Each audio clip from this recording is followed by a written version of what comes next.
Dr. Gopalanandana Arthavatsa Sudhir Bhota Geetamritam Maha. All the Upanishads are likened to a cow. The cowherd boy is Krishna. The calf is Arjuna. People of purified intellect are the drinkers of the milk. And the milk is the supreme nectar of the Bhagavad Gita. Chapter 4, verse 40.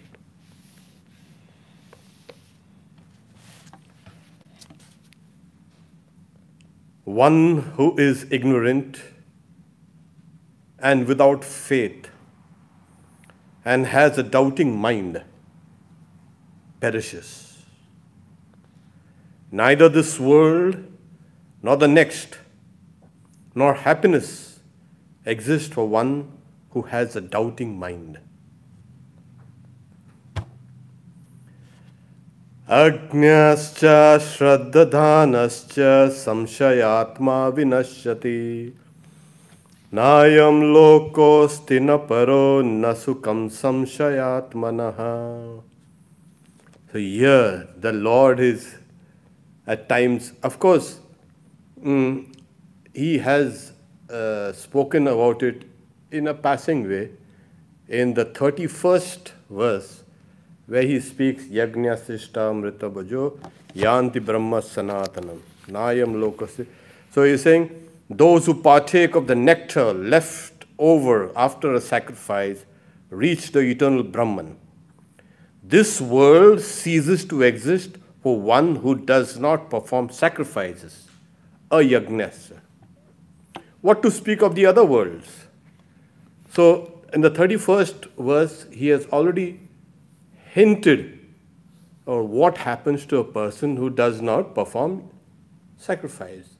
And as we have seen, the knowledge sacrifice is the highest sacrifice. All work, all sacrifice lead to knowledge. And here he is clearly defining it as one who is ignorant, agnyas, and ashraddadhanas, one who is faithless, one who is without faith, samshayatma, and one who has a doubting, who is a doubter, with a doubting mind. What happens? Vinashyati, clear. It's perish. The guy perishes. What? Yeah. Why is God such an angry God, or doesn't love us? No, it's because of your own ignorance and lack of faith and your doubts that you perish. It's as simple as that. We don't blame God for all these things. Oh, you made me. You made me. God say, you made me. You've made yourself, because over the years and years and years, you are finding you are actually making yourself. And don't try to fool me now, saying you've made me. You've made yourself. So we have brought ourselves to this state of affairs where there's no hope at all. And the Lord says it perishes. Then he said, how? What is that perishable thing that we attain? Neither this world nor the next, no happiness exists for one who has a doubting mind. So this is the destiny of the doubter. Doubt everything, doubt everything, doubt everything. Oh, yeah. No, that's a problem. He's saying if God was visible here, we could have seen, and we could have had more faith and love and trust and all these things. Because he is not seen, we don't have all these things. We are ignorant about God. We don't have that faith. And we doubt his existence. No, so, yeah. But somewhere deep down, the Lord says everything is actually the Lord. You are not seeing it correctly. You are seeing the Lord through your own ego, through the prism of your own clouded intelligence. And that's why you don't see. You see the miracle of creation everywhere. See how life is working. See how life is surviving everywhere, in the oceans, in the seas, and in the mountains, and ice and desert. Everywhere there's such life, the manifold life. If one sees this, that itself will bring in the sense of awe. It is a kind of a spiritual perception. We don't see things, we only see things related to me. And that is, so the more one becomes selfish, the more one's ignorance increases. Let's say, more selfish, yes, ignorant. Unselfish, person has become broad. A person be able to see things. The light has started pouring into the minds. So that's why he's saying one who is ignorant. Ignorant of what? Of the self. And one who has no faith of what? Of the scriptures and the words of the Guru. That's what commentator says. And has a doubting mind. So what happens? If you have this kind of personality, you will never succeed in any work in this world. So because you're going to doubt everybody, people are going to doubt you. People are going to stay away from you. This guy doesn't speak the truth. Person is ignorant and doesn't keep his own words. The person does not have faith in anything. People will stay away from you. The world will pull itself away from such a person. And that is what actually happens.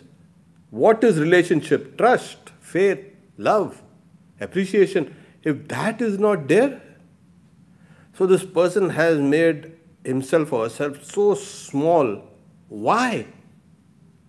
Because that person has not been doing his or her work through the process of sacrifice. And in the Upanishad they're saying, Naiva vachas na manasa praptam shakyo na chakshusa. Yes, that is not attained through speech, through the mind, or through the eyes. Then what? How is it attained? It is the person, when that person has that asti iti, God exists. Asti iti eva upalabdhavya tattva bhava prasidati. This is what it is actually. That asti, that God is, and I am a part of God, or I am a child of God.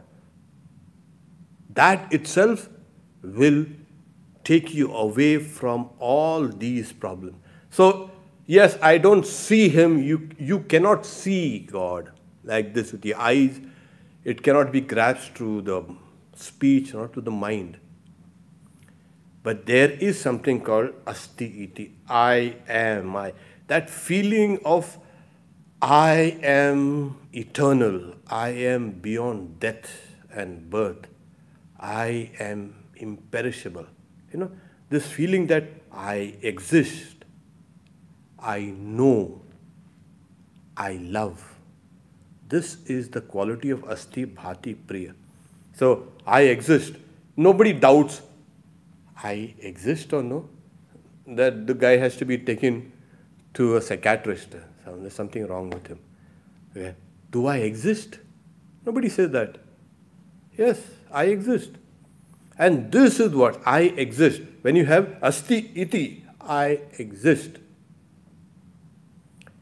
Then what happens? Tattva bhava prasidati.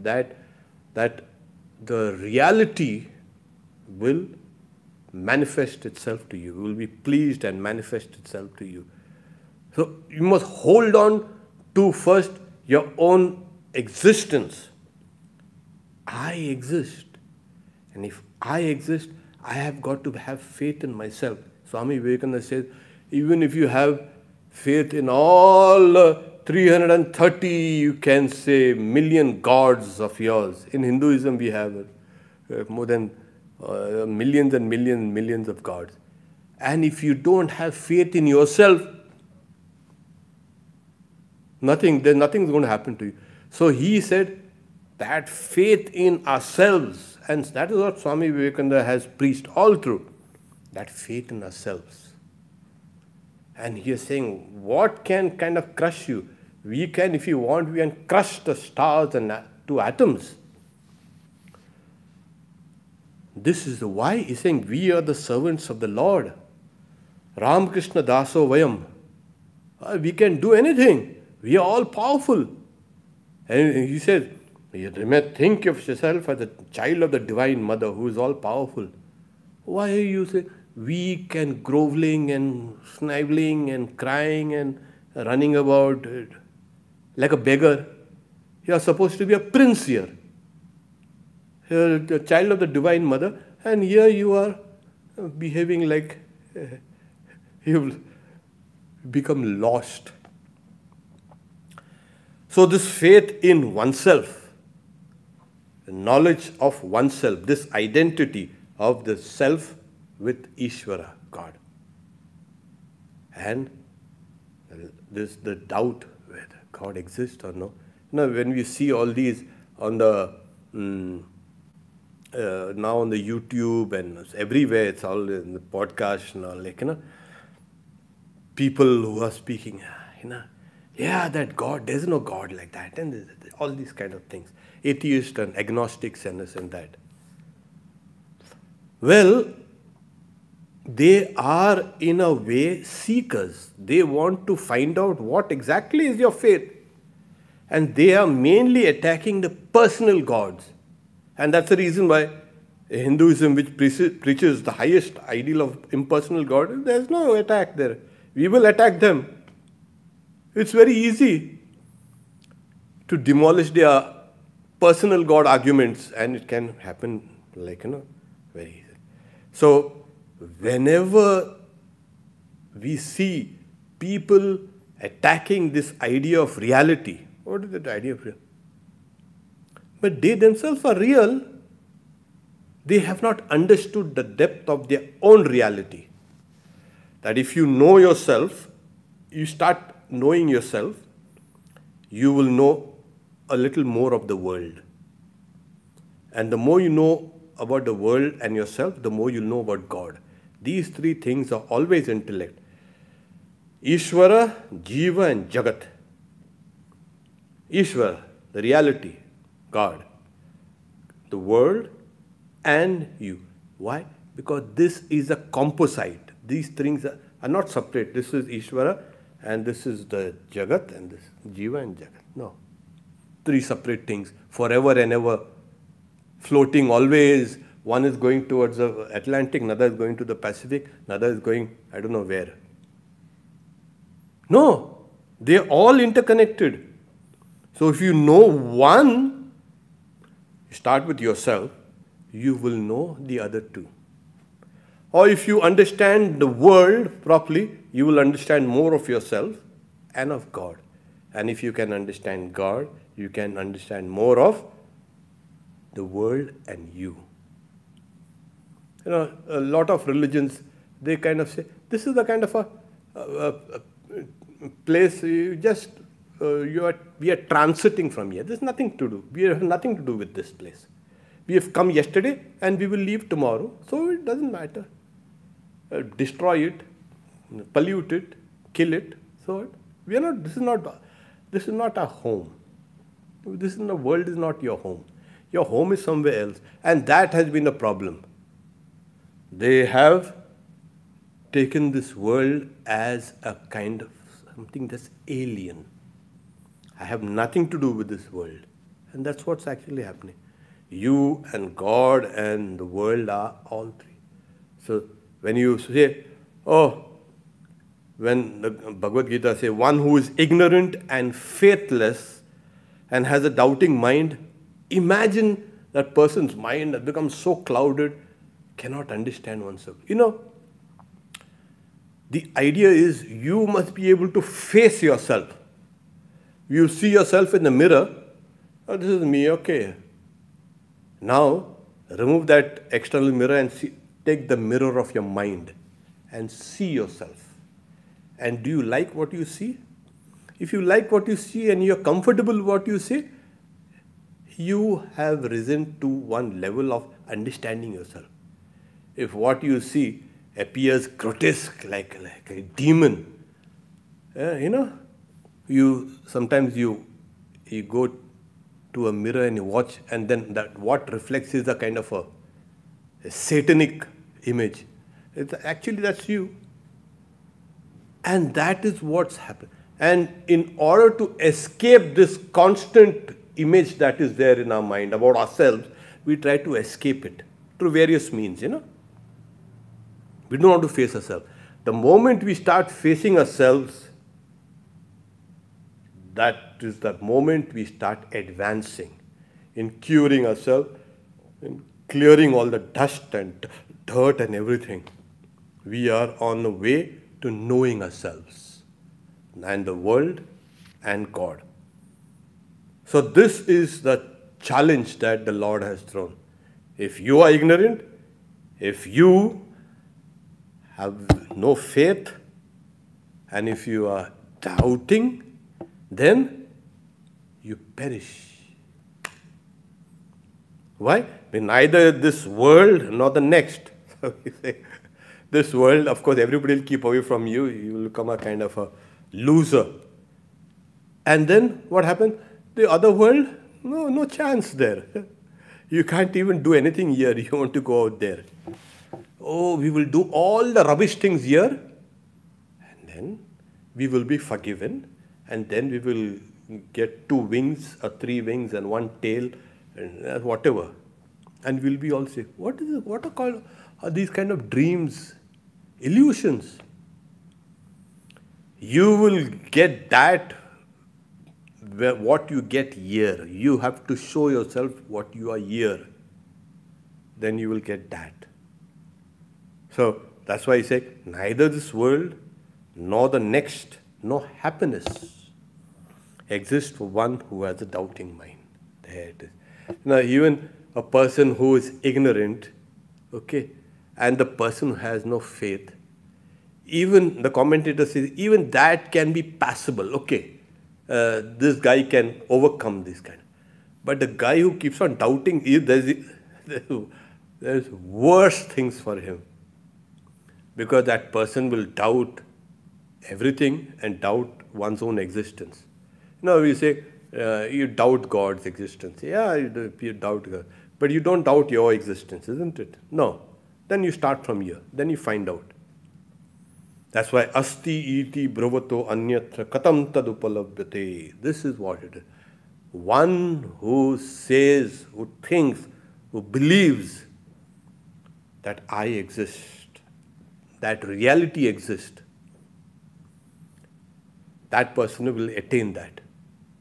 The person who doubts it, all that thing is just rubbish, that person will become rubbish then. He will attain that rubbishness. So here, and then the Lord, He will keep on saying, He'll say all these things, then He'll tell you also how to overcome this. 41. Yoga sanyasta karmanam jnana sanchinna samshayam atmavantam na karmani nibadnanti Dhananjaya. Oh wow. Dhananjaya, oh Arjuna. Actions do not bind one who has renounced action through yoga. This is a beautiful yoga sanyasta karmanam, whose doubt has been fully dispelled by knowledge. Jnana sanchinna samshaya. Atmavantam, one who is atmavantam, one who is not inadvertent, one who is alert, one who is collected, one who is calm. That person, whatever that person does, those actions will not bind this person. So even in the Mundaka Upanishad, they say, Vidyate hridaya granthi chidhyanti sarva samshaya. All the knots of the heart have been cut asunder. What knots? Knots of karma. all the doubts has been dispelled. So how the doubts are dispelled? Here through knowledge. So they are saying, one who has renounced action through yoga, yoga sannyasta karmanam. What is that yoga? We have been seeing from the third chapter, which is karma yoga, taught us how to perform this karma yoga. And then this fourth chapter is the renunciation of all karma through knowledge. Jnana karma sannyasa yoga.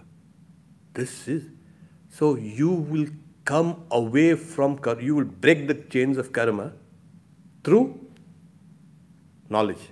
Knowledge of what? Knowledge of the mic? No. Knowledge of the desk? No. This kind of knowledge is not going to release me from bondage. Knowledge which is supreme. Dve viddhe. There are two types of knowledge, the lower knowledge and the higher knowledge. The lower knowledge is knowledge of all the sciences, all Rig Veda, Yajur Veda, etc., etc. And the higher knowledge is Yaya tadaksharam madhigamya, through which the imperishable is known. This is that higher knowledge. So, once you have this knowledge, or you're progressing towards that knowledge, all your actions will become dissipated. It will be cut. Now, saying yoga sannyasta karmanam, this you renounce work, selfish work, through the practice of yoga.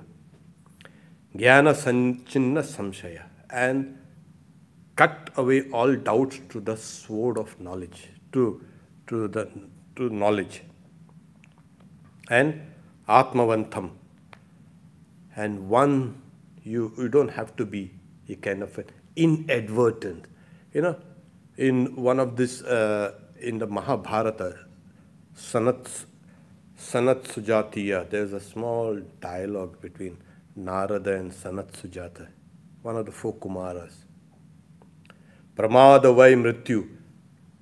He's saying, if you are like inadvertent, that is death. Yeah. So, you've got to be extremely vigilant about yourself. That vigilance, that observation, that awareness is that which leads you to knowledge. So that's why he's saying, oh Dhananjaya, that is, oh Krishna, oh Arjuna, sorry. Actions do not bind one who has renounced actions through yoga. Through this process of yoga. What's this yoga? This whole chapter has been talking about sacrificing. Sacrifice and sacrifice and sacrifice. The different types of sacrifices have been enumerated. One whose doubt has been fully dispelled by knowledge. Knowledge of what? Like I said, knowledge of the reality. And one who is not inadvertent. The commentator says, yeah, one may have knowledge or proceeding towards knowledge. One may be doing sacrifices, but if that person is not alert, that person is going to get into trouble. This is what it is. So, Ish Ramakrishna is saying, Manir Hush. One has to become aware of one's own dignity. He's saying. And what is one's dignity? That I am the child of God, or I am the part of the divine. If you have that kind of awareness, that itself is going to lead you away from all these kind of things. We are bodies. We look at others as bodies, and this world as a kind of as a jada, insentient. All these things will have its effect then. Keep on thinking of this world as insentient, people as just dispensable bodies, and me also as a... So Sri Ramakrishna says, one must become aware of one's own dignity. Manir Hush. That is, You have all these things. Right now we have to see and interact with this world like this. But have a feeling of, yeah, I am a child of God. Oh, I'm a part of God. Oh, I'm that Atman. That is itself the key. How you're going to renounce all work, all karma through yoga, through the karma yoga, and how you're going to destroy all doubts through knowledge. So how is this? How do we go about it? This is what it is. Slowly, pramadavayam mrityu, that inadvertence is death. Avoid that by remembering. It's not your dignity. Oh, I have worn some nice clothes, I'm driving a nice car, and I live in a big house, and I've got so-and-so people, and I know so-and-so things. I've got 20 million in this bank and 100 million. That's kind of a false kind of, you can say, embellished dignity that you feel you are. That is nothing. We are not talking about worldly dignity at all. We are talking about a spiritual dignity. Person, even a person who is intellectual, that person, he may appear dignified in this, but you see that person, he behaves like a kind of an ordinary person. When the crunch comes, he'll weep like a dog. Yeah. He might be a very big, great professor there. But if he gets a little hurt, a little pain, and see how he behaves like oh, I thought he had some big stature and big status and big dignity, and what happened? He's behaving like... So it's only in spiritual, you can say, awareness, spiritual dignity, that a person is really dignified. It does not see what you are, where you are. Everyone is that spiritual entity. And once you have it, you have it. This is what you must become aware. That is your real destiny. It's not a destiny of a doubter. It's the destiny of a doubter. Where's the destiny of a doubter? Everything is over for that person. But the destiny of a person who does not doubt will attain that imperishable, you can say, reality. Okay.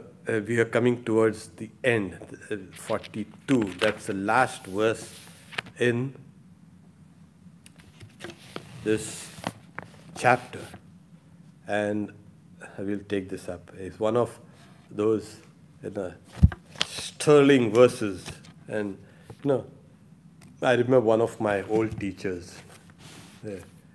He used to, now and then, repeat this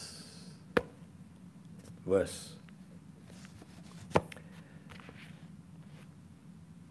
Therefore, O scion of the Bharata dynasty, take recourse to yoga and rise up, cutting asunder with the sword of knowledge this doubt of yours in your own heart arising from ignorance. So, therefore, O scion of the Bharata dynasty, because he was the scion of the Bharata dynasty. So he's telling him, you are not a kind of ordinary run-of-the-mill guy. You've got some stuff there in you already. Take recourse to yoga and rise up. Don't be sleeping about it. Cutting asunder with the sword of knowledge this doubt of your own in your heart, arising from ignorance. Tasmad jnana sambhutam hristam jnanasinatmanaha chitvainam samshayam yogam atishtottishta bharata.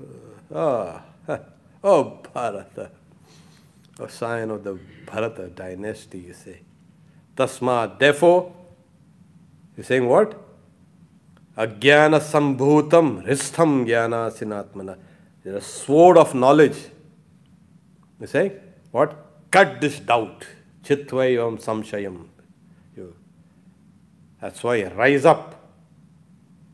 And so, you see like that Upanishad, Uttishtata Jagrata, rise, awake.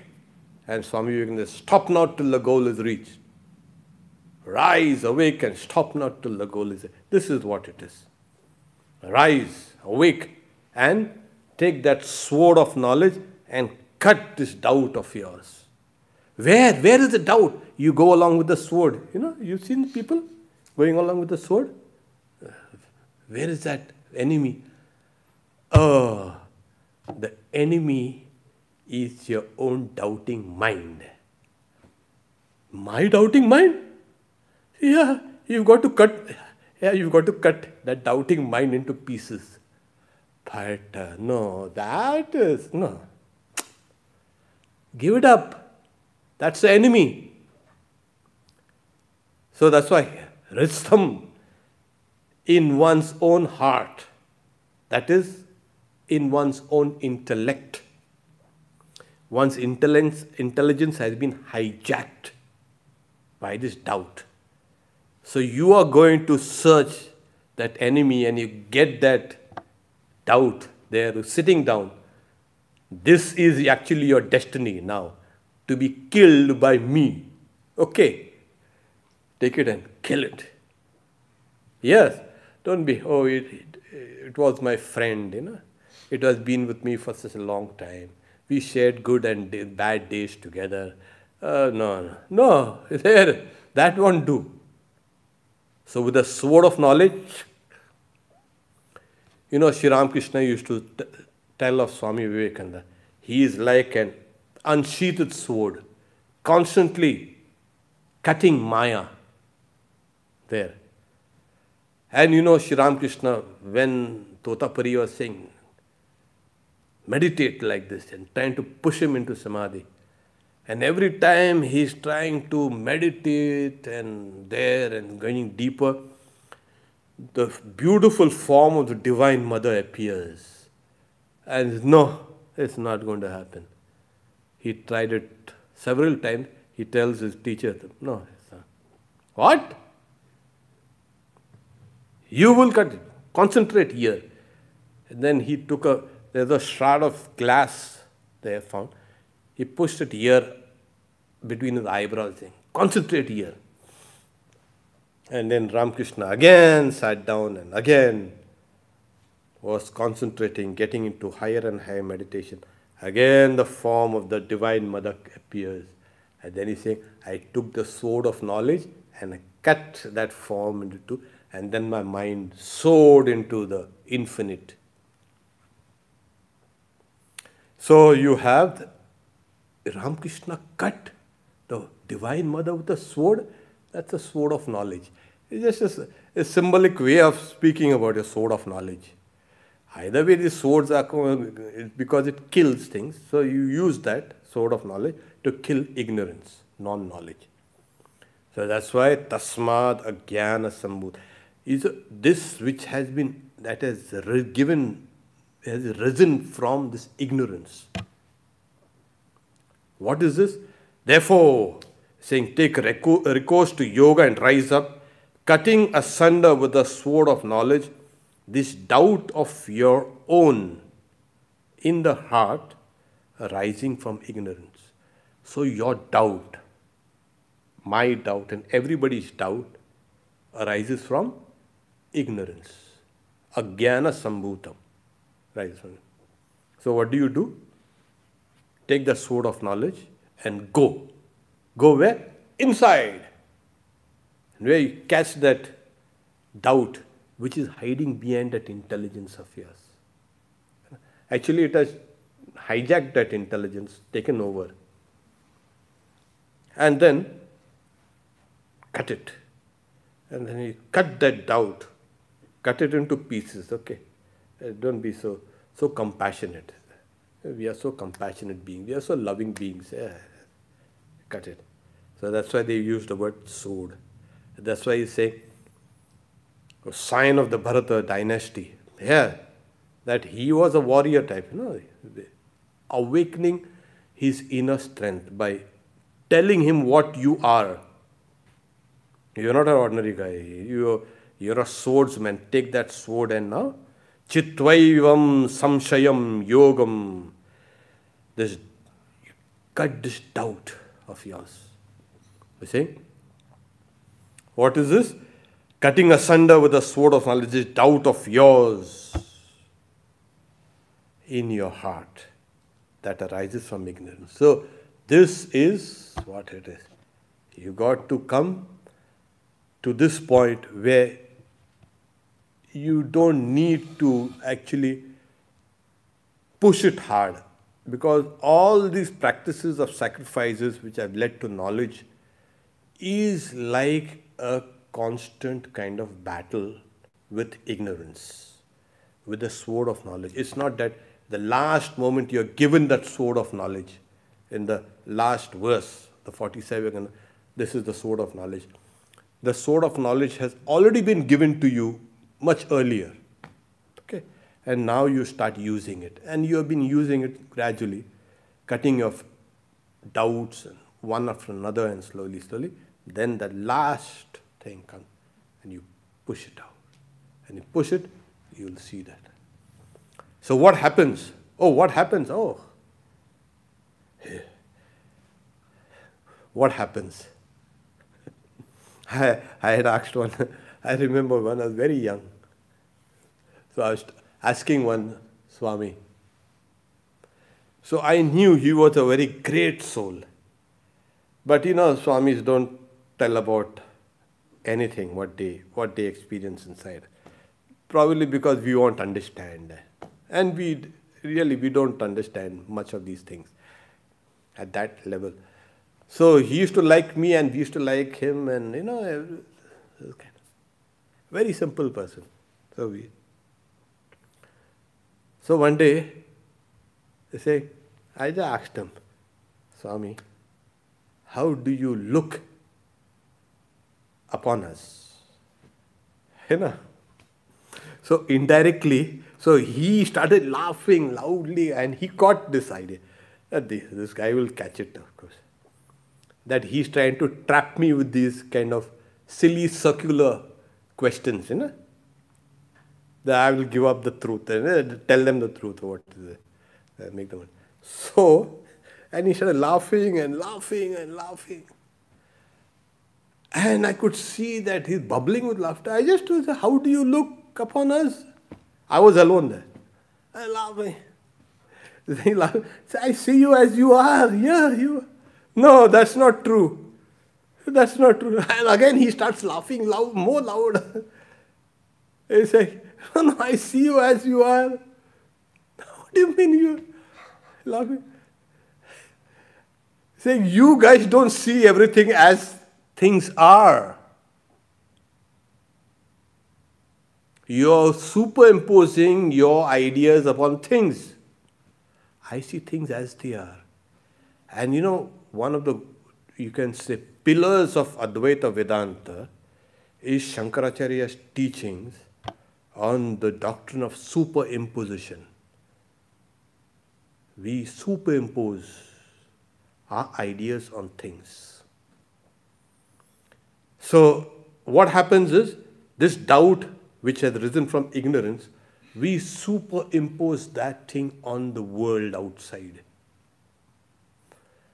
Oh, that person doubts, so I am also a doubter. That person, he tells lies in his business. Well, even I tell lies. What is that? Everybody tells lies. If I am hungry, the whole world is hungry. See? This is what is actually superimposition. We project our ideas on the world. This is the, you can say, the root of how ignorance works. Ajnana. Superimposition. So it's a long kind of introduction Shankaracharya gives in his Brahma Sutra. It's a tremendous kind of, and it's so beautifully put. I won't burden you with that. Maybe when we will take up the Brahma Sutra, which is, it's a really difficult text, but then we can discuss it. So that's why they're saying, Tasmat, therefore, O scion of the Bharata dynasty, Bharata, take recourse to yoga and rise up. Yeah, rise up. You're lying down there, I'm a useless soul, I'm foolish, I'm this and that, I'm defeated, somebody has come and trampled over me, I'm a doormat. Get up from this. Get up from this. And Swamiji also and Sri Ramakrishna did not like this kind of debasing spirit of that. So one book was brought out to him and constantly that saying, you're a sin, you're a sinner, you're a sinner, you're a sinner. And he said, stop. Close that book. What book is this? That person is always sin. A person who keeps on thinking of oneself as a sinner becomes a sinner. As you think, so will you be. This is the great words of the Buddha. That's why Sri Ramakrishna was never for this kind of, I don't know anything. No, please take that kind of, there's a deen-heen bhav, that useless, hopeless, that kind of powerless, you can say, spirit. No. Tell yourself that this I have the grace of God, I have the grace of the Guru, and I'm going to fight it out. I'm going to unsheath my sword of knowledge and cut this doubt which is there in my intellect. And I'm going to conquer everything. This is what it is. That's why he's saying, arise and conquer this. Uttishtata, jagrata, prapya varan nibodhata. Arise, awake, and stop not till the goal is reached. So you take that sword and you better cut your own doubts. It's Atmana, not other people's doubts. The commentator says, yeah, because the doubt is actually your own. You say, Gyan, asina, Atmana. It's your own doubt, not other people's doubt. Generally, we keep on taking the trouble of solving other people's problems. You have a doubt. It's like this.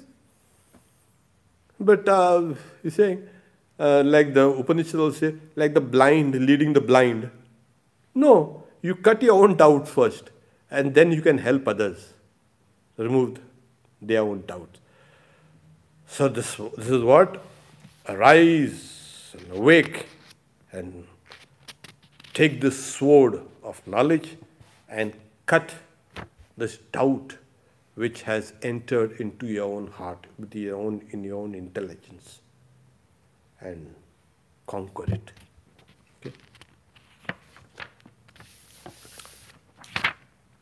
Okay? This is the end of the 5th chapter.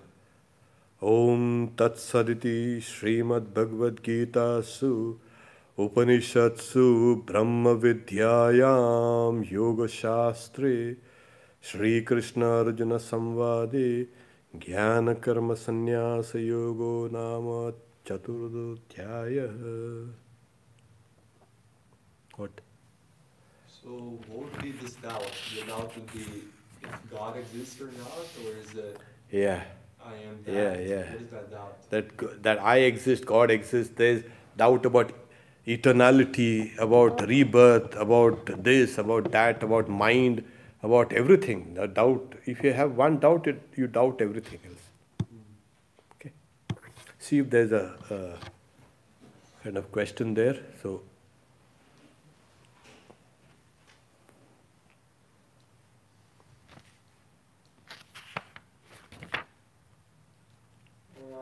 No doubts. Yeah, no doubts. Okay. Okay. So we will see each other again tomorrow with the reading of Swami Abhedananda's life and works, teachings, by 7:30 by Atma Tattvananda and Atma Vidyananda. And we take the 5th chapter from next Thursday. Om Shanti Shanti Shanti Harihi Om Tat Sat Sri Ram Krishna Arpanamastu.